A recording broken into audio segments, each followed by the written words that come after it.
Good morning Himachal. तो हाजिर हुए हैं सुबह की प्रमुख खबरों के साथ। तो इससे पहले खबरों को विस्तृत रूप से जाने निवेदन रहेगा कृपया चैनल को जरूर सब्सक्राइब करें। तो पेश हैं आज सुबह की प्रमुख खबरें।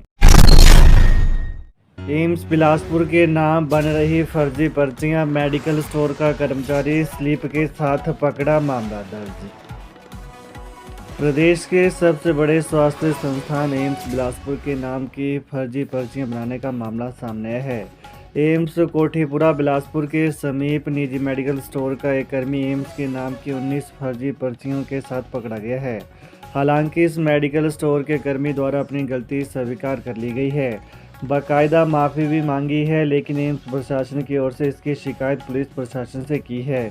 पुलिस द्वारा भी शिकायत के आधार पर मामला दर्ज कर आगामी कार्रवाई शुरू कर दी है। जानकारी के अनुसार एम्स प्रशासन को फर्जी पर्चियां बनने को लेकर संदेह हुआ था, जिसके चलते सिक्योरिटी गार्ड्स को इस मसले को लेकर कड़ी नजर रखने के निर्देश दिए गए थे।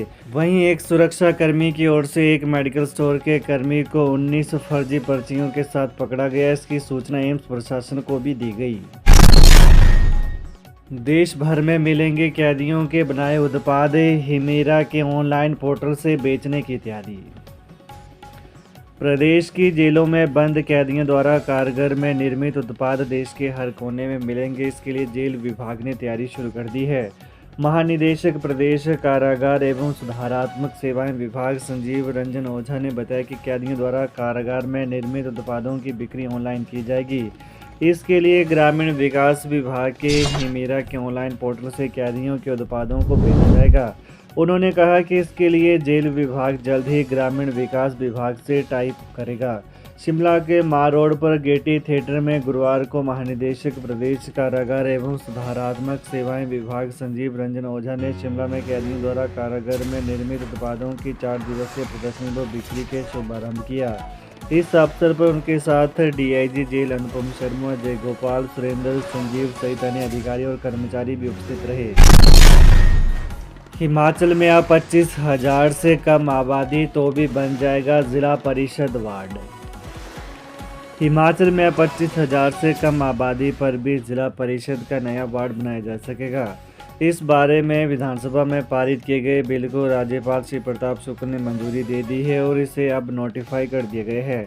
धर्मशाला में हुए शीतकालीन सत्र में राज्य सरकार ने यह संशोधन विधेयक लाया था, जिसके तहत पंचायती राज एक्ट की धारा 89 में बदलाव किया गया है। इस धारा में यह प्रावधान किया गया है कि राज्य सरकार अब जियोग्राफी का लोकेशन, परिवहन के कम साधनों, संचार के साधनों की कमी और प्रशासनिक सहूलियत के लिए किसी भी टेरिटोरियल कंस्टिट्यूएंसी या बैकवर्ड ग्राम पंचायत में 25,000 से कम आबादी पर भी वार्ड बन सकेगी।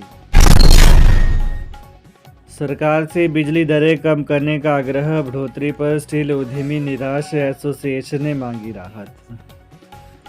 बिजली दरों में लगातार जारी वृद्धि से खफा हिमाचल के स्टील उद्योगों ने तालाबंदी का ऐलान कर दिया है। स्टील उद्यमियों ने दो टूक शब्दों में कहा है कि अगर जल्द बढ़ोतरी वापस नहीं ली गई तो वे 25 फरवरी से अपनी फैक्ट्रियां बंद कर देंगे। Himachal Pradesh steel industries association ने कहा है कि अगर बिजली दरों में बढ़ोतरी पर पुनः विचार न किया गया तो आगामी बिजली बिल की राशि, जो कि करीबन 100 करोड़ रुपये बनती है, उसका भुगतान भी नहीं किया जाएगा।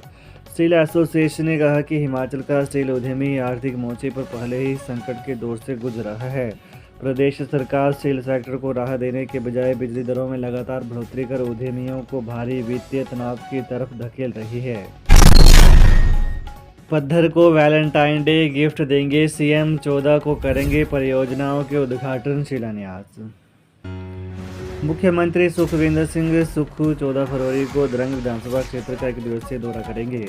इस दौरान मुख्यमंत्री लगभग 73 करोड़ रुपए की परियोजना के उद्घाटन और शिलान्यास करेंगे। इसमें नारला कॉलेज के साइंस भवन का और सियून में हेल्थ सब सेंटर के भी उद्घाटन की योजना है। मुख्यमंत्री पद्धर में जनसभा को भी संबोधित करेंगे। जानकारी के अनुसार पद्धर उपमंडल प्रशासन ने मुख्यमंत्री के स्वागत की तैयारी शुरू कर दी है। पद्धर एसडीएम सुरजीत सिंह ठाकुर ने लोक निर्माण विभाग, जल शक्ति सहित अन्य विभागीय अधिकारियों के साथ बैठक कर इस दौरे को लेकर चर्चा की है। उन्होंने कहा कि जनसभा सामुदायिक भवन पद्धर के खेल मैदान में भी आयोजित की जा सकती है। संपत्ति की वार्षिक डिटेल देंगे अफसर, कार्मिक विभाग ने आईएएस अफसरों को एक बार फिर जारी किया रिमाइंडर। हिमाचल प्रदेश के आईएएस कैडर के अफसरों को एक और फरमान जारी हुआ है। बुधवार को अधिकारियों के विदेश दौरों को लेकर सरकार ने अनुमति लेने के निर्देश जारी किए हैं और अब अधिकारियों को अपनी प्रॉपर्टी डिटेल देने को कहा गया है। अहम बात है कि अधिकारियों ने समय पर अपनी वार्षिक जानकारी जो उन्हें हर साल देनी पड़ती है वह नहीं दी है। ऐसे में कार्मिक विभाग ने आईएएस अधिकारियों को रिमाइंडर जारी कर दिया है। उनको 31 जनवरी तक अपनी प्रॉपर्टी की डिटेल तय फॉर्मेट पर ऑनलाइन भरनी थी, मगर कई अधिकारी ऐसे हैं जिन्होंने अभी तक इस तरह की जानकारी कार्मिक विभाग को नहीं दी है। कार्मिक विभाग की सचिव एम सुधा देवी की तरफ से रिमाइंडर लेटर जारी करते हुए कार्मिक विभाग ने कहा है कि कई अधिकारियों ने अभी भी अपनी वार्षिक प्रॉपर्टी डिटेल नहीं दी है। अब स्कूलों में नए सत्र में बायोमेट्रिक से ही लगेगी शिक्षकों की हाजिरी। अब स्कूलों में शुरू हो रहे नए सत्र में शिक्षकों समेत अन्य स्टाफ की हाजिरी बायोमेट्रिक मशीन से ही लगानी होगी। इससे पहले भी ऑनलाइन हाजिरी लग रही थी, लेकिन कई स्कूलों की मशीनें खराब पड़ी थी। इसके चलते शिक्षा विभाग ने सभी स्कूलों को निर्देश जारी कर दिए हैं कि स्कूल खुलने से पहले इन मशीनों को दुरुस्त करवा ले। नए सत्र से बायोमेट्रिक मशीनें से ही हाजिरी लगाई जाएगी। मशीन खराब या किसी अन्य कारण से हाजिरी नहीं लगने पर इसकी जानकारी विभाग को देनी होगी। प्रदेश के स्कूलों में शिक्षकों को ड्रेस कोड लगाने की तैयारी। शिक्षा सचिव राकेश कंवर ने वीरवार को समग्र शिक्षा, उच्च शिक्षा और प्राथमिक शिक्षा विभाग के अधिकारियों के साथ एक समीक्षा बैठक की। बैठक में शिक्षा सचिव राकेश कंवर ने जिला उपनिदेशकों से कहा कि वे अपने अधीन स्कूलों का लगातार निरीक्षण करें। शिक्षा सचिव ने कहा कि शिक्षा मंत्री की ओर से इसको लेकर साफ निर्देश दिए गए हैं कि अधिकारी स्कूलों की अधिक से अधिक विजिट करें। उन्होंने कहा कि स्कूलों में लाइब्रेरी, लैब, खेलों का सामान पूरी तरह उपयोग में हो, यह सुनिश्चित करें। वहीं उन्होंने उपनिदेशकों से कहा कि वे जब विजिट पर आते हैं तो स्कूलों की सफाई, बिजली, पानी व कमरों की व्यवस्था के साथ साथ यह भी देखें कि क्लस्टर एक्टिवेट आदि का भी ब्यौरा लें। हालांकि उन्होंने अधिकारियों से कहा कि वे स्कूलों में अपनी विजिट इस नज़रिए से करें कि वहां की कौन सी चीज़ों में सुधार किया जा सकता है और इसके लिए वे अपने सुझाव भी दें।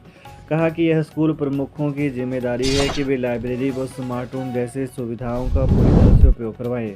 बैठक में शिक्षकों को ड्रेस कोड लगाने पर चर्चा हुई। सचिव ने कहा कि शिक्षकों को ड्रेस कोड लगाया जा सकता है। बैठक में समग्र शिक्षा निदेशक राजेश शर्मा, उच्च शिक्षा निदेशक डॉक्टर अमरीश शर्मा, प्राथमिक शिक्षा निदेशक आशीष कोहली, अतिरिक्त निदेशक उच्च शिक्षा डॉक्टर हरीश शर्मा, अतिरिक्त निदेशक प्राथमिक शिक्षा BR शर्मा, जिलों के उप शिक्षा निदेशक सहित अन्य अधिकारी भी मौजूद रहे। बिजली बोर्ड में 706 पद समाप्त। जनरेशन विंग में 589, इलेक्ट्रिक सिस्टम से 117 पद खत्म। हिमाचल प्रदेश बिजली बोर्ड वीरवार को जनरेशन और इलेक्ट्रिक सिस्टम विंग में पदों को सरप्लस घोषित कर कुल 706 पदों को समाप्त कर दिया है। इसके साथ कई कर्मचारियों के तबादले कर दिए हैं। जनरेशन विंग में 589 पद समाप्त हुए हैं, जबकि इलेक्ट्रिक सिस्टम में 117 पदों को समाप्त किए गए हैं। कुछ प्रोजेक्टों में खुले डिवीजनों को बंद कर दिया गया है, वहीं कुछ को मर्ज किया गया है। जिन क्षेत्रों में कर्मचारियों की कमी बोर्ड को लगी वहां के लिए तबादले हुए हैं, जिस पर कर्मचारी भड़क उठे हैं। उधर बिजली बोर्ड प्रबंधन का कहना है कि यह सरप्लस पद थे जिनकी जरूरत नहीं थी, इनको खत्म करने से किसी की नौकरी नहीं जाएगी, मगर यह भी साफ है कि भविष्य में बोर्ड में नौकरियों की कमी हो जाएगी। बता दें कि हाल ही में कर्मचारियों ने इसका विरोध किया था और 11 फरवरी से संघर्ष का ऐलान भी किया है। युक्तिकरण के नाम पर बिजली बोर्ड ने अपने कुछ दफ्तरों को बंद कर दिया है। तो ये रही सुबह की आज की विशेष खबरें। हिमाचल की ताज़ा खबरों को जानने के लिए कृपया चैनल को अभी सब्सक्राइब करें। धन्यवाद।